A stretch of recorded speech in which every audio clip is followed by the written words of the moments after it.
So hello guys, once again welcome to my YouTube channel. मैं हूं आपका दोस्त द बैक बेंच टीचर और आज आपके लिए लेकर आया हूं ज्योग्राफी रिसोर्स एंड डेवलपमेंट का पार्ट 3 बी, जो कि बहुत ही ज़्यादा इंपॉर्टेंट होने वाला है और इंटरेस्टिंग भी थोड़ा सा। ठीक है, आज चैप्टर की एंडिंग है तो हम पढ़ेंगे आज लेटराइट सॉइल के बारे में, एरिड सॉइल के बारे में, फॉरेस्ट सॉइल के बारे में, और चौथा पॉइंट है हमारा soil erosion and conservation measures. ठीक है, ये पॉइंट आज हम डिस्कस करने वाले हैं। फटाफट जान लेते हैं लेटराइट सॉइल क्या होती है। लेटराइट सॉइल एक ह्यूमस पुअर सॉइल है, इसके अंदर ह्यूमस की क्वांटिटी बहुत ही कम होती है। दूसरी बात यह है कि ये एसिडिक सॉइल होती है हमारी, इसके अंदर डिफिशियंसी होती है न्यूट्रिएंट्स की, जैसा कि इसी की वजह से ये ह्यूमस पुअर सॉइल कहलाती है। ठीक है, तीसरी बात यह है कि ये इंटेंस लीचिंग से बनी हुई है, मतलब कि इसके अंदर वाटर सॉल्यूबल न्यूट्रिएंट्स की बहुत ही ज़्यादा कमी होती है, क्योंकि इनका लॉस हो जाता है वाटर सॉल्यूबल न्यूट्रिएंट्स का। ठीक है, सब ट्रॉपिकल और ट्रॉपिकल रीजन में पाई जाने वाली सॉइल है ये, जो कि वेट एंड ड्राई क्लाइमेट में होती है। यानी कि जैसे हमारा हो गया वेस्ट बंगाल हो गया, नॉर्थ ईस्ट के कुछ रीजन्स हो गए हमारे, और हमारा महाराष्ट्र हो गया और उड़ीसा हो गया, यहाँ पर ये पाई जाती है। इनकी क्रॉप्स की बात कर लें अगर, तो टी और कॉफ़ी हमारी मेजर क्रॉप्स हैं जो कि इस सॉइल में ग्रो होती हैं। चलिए फटाफट चलते हैं एरिड सॉइल की तरफ। एरिड सॉइल जो है ह्यूमस और मॉइस्चर के पॉइंट ऑफ व्यू से बिल्कुल ही बेकार सॉइल है। इसके अंदर बिल्कुल भी ह्यूमस और मॉइस्चर नहीं होता है। ये रेड और ब्राउन कलर में होती है। ठीक है, रेड और ब्राउन कलर में होती है। उसके बाद कैल्शियम का कंटेंट जो होता है और कंकड़ का जो कंटेंट है इसके अंदर बहुत ही हाई होता है, जिसकी वजह से ये सॉइल जो है वो मॉइस्चर और ह्यूमस का कंटेंट में बिल्कुल बेकार होती है। ह्यूमस और मॉइस्चर इसी वजह से नहीं होता क्योंकि इसके अंदर कंकड़ बहुत ज़्यादा अमाउंट में होते हैं। अब कंकड़ भाई बुरी चीज़ होती है। ठीक है, कंकड़ जो है ये क्या करेगा, इनफिल्ट्रेशन ऑफ वाटर को रोकेगा। ठीक है, इनफिल्ट्रेशन ऑफ वाटर को स्टॉप करेगा हमारे। ओके, अब देखो अगर क्रॉप्स की बात करें तो क्रॉप्स इस में कल्टीवेशन होना पॉसिबल नहीं है, क्योंकि ये सॉइल जो है बिल्कुल ही इनफर्टाइल होती है। लेकिन जैसा कि क्रॉप जो कि ग्रो कर सकते हैं हम एरिड सॉइल में, कौन कौन सी क्रॉप्स है हमारी, टोबैको है, सॉर्गम है, और छोटी मोटी क्रॉप्स जो होती हैं वो हम ग्रो कर सकते हैं। कैसे? फर्टिलाइज़र्स की मदद से या मेन्योर की मदद से। यानी कि फर्टिलाइज़र और मेन्योर मिलाने के बाद में ये सॉइल थोड़ी सी फर्टाइल हो जाती है, तो यहाँ पर वीट, मेज़, कॉटन जैसी छोटी छोटी क्रॉप्स ग्रो कर सकते हैं हम लोग। ठीक है, वीट लेस न्यूट्रिएंट्स में भी ग्रो जाता है, मेज़ लेस न्यूट्रिएंट्स में ग्रो जाता है, कॉटन भी लेस न्यूट्रिएंट्स में ग्रो जाता है, लेकिन फर्टिलाइज़र्स डालने के बाद थोड़ी सी बात बदल जाती है। ठीक है, इसलिए ये चीज़ें हम ग्रो कर सकते हैं। इसके बाद चलते हैं, फटाफट जान लेते हैं हम लोग कौन से सॉइल के बारे में। तीसरी हमारी है फॉरेस्ट सॉइल।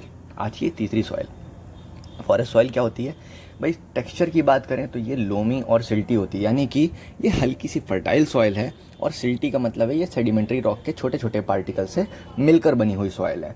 नीचे की तरफ जाने पर ये सॉइल हमें फर्टाइल मिलती है और लोमी मिलती है, और ऊपर की तरफ जाने पर ये सॉइल जो होती है हमें ग्रेन्ड मिलती है, यानी कि बड़े पार्टिकल्स इसके देखने को मिलते हैं। तो ये माउंटेन सॉइल भी कहलाती है, फॉरेस्ट और हिली सॉइल भी कहलाती है। ठीक है, एसिडिक होने की वजह से इसके अंदर लो ह्यूमस होता है। ठीक है, दूसरी बात है एलुवियल फैंस और रिवर टेरेसेस में ये सॉइल जो है हमारी, एलुवियल फैंस और रिवर टेरेसेस में ये सॉइल हमारी फर्टाइल सॉइल है। यानी कि एलुवियल कंटेंट होने की वजह से और पानी का कंटेंट होने की वजह से मिनरल्स आ जाते हैं थोड़े बहुत, तो उसकी वजह से ये सॉइल हमारी फर्टाइल बन जाती है। ये हो गई हमारी फॉरेस्ट सॉइल। फटाफट जानते हैं कि कहाँ पर पाई जाती है। हिमालयन रीजन और राजस्थान और कर्नाटक के कुछ एरियाज़ में, कुछ थोड़े बहुत एरियाज़ में पाई जाती है। ज़्यादातर ये हिमालयन रीजन में पाई जाती है, यानी कि पहाड़ी एरियाज़ में। ठीक है, उसके बाद जान लेते हैं डेन्यूडेशन क्या होता है। देखिए भाई, ये बहुत ही इंपॉर्टेंट टर्म है आगे के लिए, और एक टर्म पीछे का एक्सप्लेन करूंगा थोड़ा सा।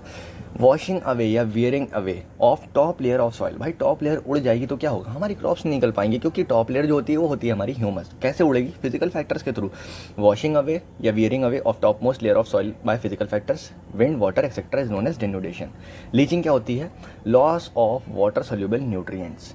लीचिंग हमारी हो गई वाटर सोल्यूबल न्यूट्रिएंट्स के लॉस की वजह से जो होता है। तो ये लेटराइट सॉइल में हमने आपको बताया था कि उसमें वाटर सोल्यूबल न्यूट्रिएंट्स कम होते हैं, इसी वजह से वो ह्यूमस पुअर सॉइल कहलाती है।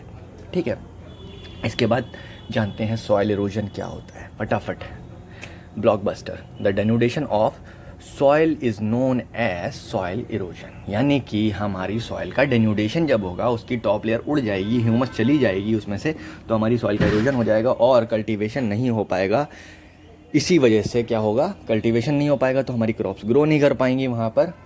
ठीक है, इसके बाद आता है हमारी, इसके दो पार्ट्स होते हैं, शीट इरोजन और विंड इरोजन। तो शीट इरोजन जो है हमारी हो जाती है denudation of entire layer of soil. पूरी की पूरी शीट उड़ जाती है पानी की वजह से। पानी फ्लड आया, कहीं पर बाढ़ आई, तो वहाँ पर शीट इरोजन हो जाएगा। जहाँ पर पानी आएगा वहाँ पर गली इरोजन भी होगा, ठीक है, क्योंकि वाटर कट करता है, डीप चैनल्स बनाता है सॉइल में, उनको बोलते हैं हम लोग गली, तो ये गली इरोजन करती है। तो चलिए बात कर लेते हैं फटाफट सॉइल कंजर्वेशन मेथड्स के बारे में। तो सॉइल कंजर्वेशन कैसे करेंगे, सबसे पहली टेक्निक है कॉन्ट्योर प्लफिंग और टेरेस फार्मिंग। दोनों ही लगभग ऑलमोस्ट एक ही चीज़ हैं, बस थोड़ा सा फ़र्क होता है दोनों में, ठीक है।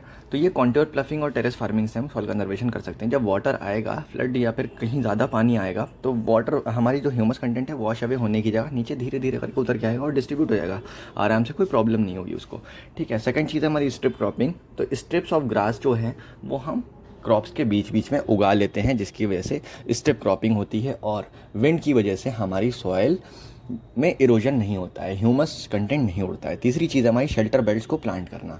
चौथी चीज़ है हमारी ऑर्गेनिक मैन्योर का इस्तेमाल करना। भाई इससे सॉइल कंजर्व होगी हमारी, यानी कि फर्टिलाइज़र अगर इस्तेमाल करोगे तो क्या होगा, नुकसान होगा, और ऑर्गेनिक मैन्योर इस्तेमाल करने से हमें इतनी प्रॉब्लम नहीं होने वाली है, ठीक है। सो गाइस, आज का चैप्टर यहीं पर होता है ख़त्म। मैंने बेसिक्स एक्सप्लेन कर दिए हैं, आप तीनों पार्ट से बेसिक सीख सकते हैं, लेकिन question and answer session miss मत करिएगा, क्योंकि वो मेन होने वाला है। उसमें डिस्क्रिप्शन दूंगा पूरा, एक एक क्वेश्चन एक एक आंसर का पूरा डिस्क्रिप्शन दूंगा। पार्ट 0 होगा हमारा, नल पार्ट होगा, ठीक है। तब तक के लिए टाटा बाय बाय, अपना ख्याल रखिए और घर पर रहिए।